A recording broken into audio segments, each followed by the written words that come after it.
Porto might just be Portugal's most beautiful city, but it's not only about the famous wine. The real magic is hidden in its streets, its tiles, and sunsets you'll never forget. Here are 10 things to see and do in Porto to get the most out of your stay, no time out required. Number 10. The Riviera and Gaia riverfronts are where Porto's beauty comes alive. We're here along the riverfront in Porto. It's quite a happening spot.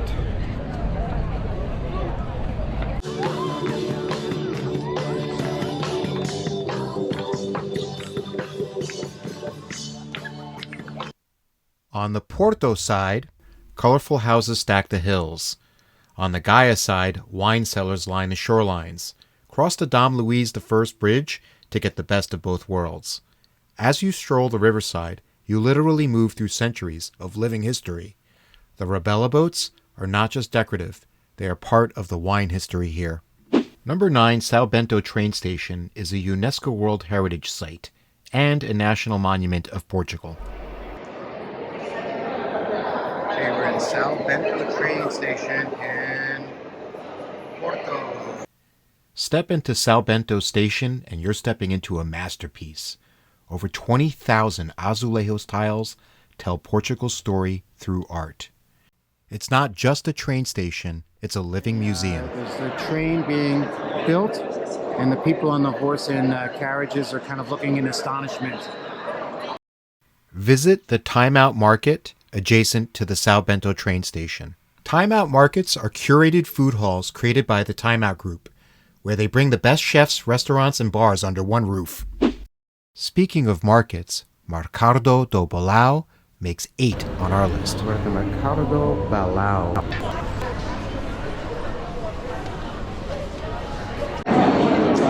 If you like food and happening, bustling places, this is it. Mercado de Balhao.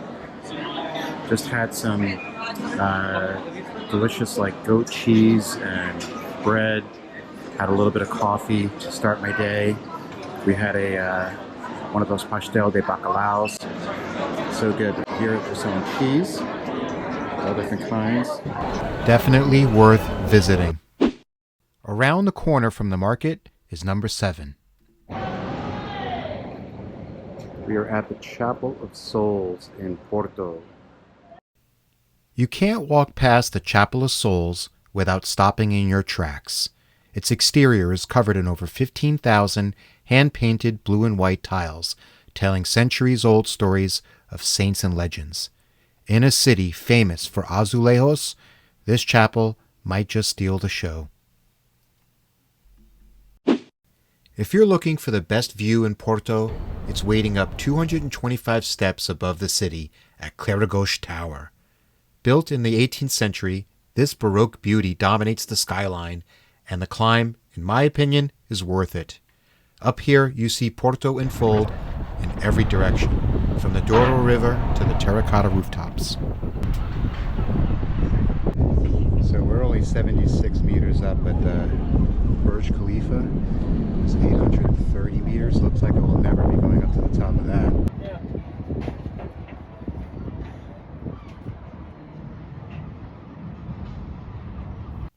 Be sure to like the video and subscribe to the channel for more related content. Comment below with your favorite suggestion. This is a way that students actually make some money, as they come out and they will play music. And I think this is what we're seeing right here is some of the students trying to earn a little bit of money.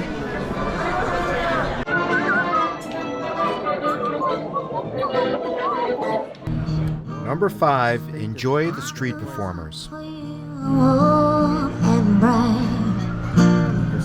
To make you feel my love.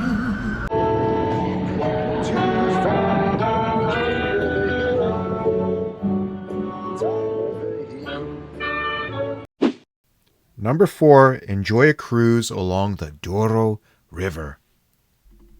River boat cruise. Gliding along the River of Gold, you're cruising through Portugal's oldest demarcated wine region, where terraced vineyards climb steep riverbanks, and traditional Ribeira boats still nod to a winemaking legacy spanning millennia. But the real spectacle on the cruise is Porto's astounding 6 bridges, and each one tells its own story. Here are the bridges from the mouth of the river inland to Porto. The cruise lasts only about an hour, but getting out on the Douro River hopefully will stay with you for a lifetime. Up on the Gaia side, Jardim do Morro is a green oasis perched just below the Serra do Pilar. Every evening, this spot becomes the stage for one of the best and most crowded sunsets in the city.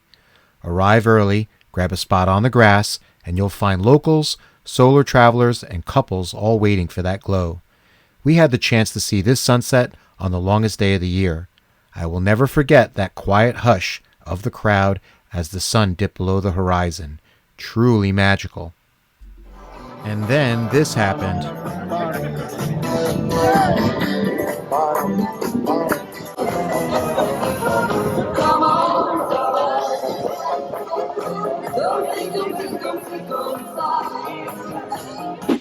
Number 2, no trip to Porto is complete without diving into its world-famous wine. The story goes back over 300 years when British merchants blended strong Douro wines with brandy to help them to survive long sea voyages. Today, the tradition lives on in cellars like Burmester, tucked along the Gaia riverfront. Stepping inside feels like stepping back in time. Barrels stacked high, the smell of oak and sweetness in the air. Each glass tells the story of the Douro Valley in its own way. Rich, bold, and unforgettable, just like Porto itself. My tour ended, of course, with a wine tasting. Paired with chocolate, it's the perfect way to end an evening. Our number 1 most favorite suggestion is to walk the streets of Porto. It seemed every direction we turned, there was a party going on.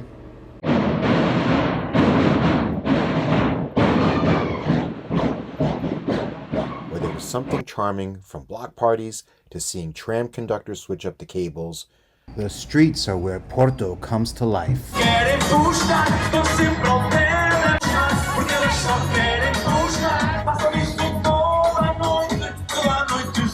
Like this video and subscribe to the channel for more related content. Comment below with your favorite suggestion. We did this trip in 48 hours, but recommend 3, 4, or more days. That concludes our time in Porto. We had a blast. Our bags are packed and we're ready to go to Marrakesh. To see that video, click here.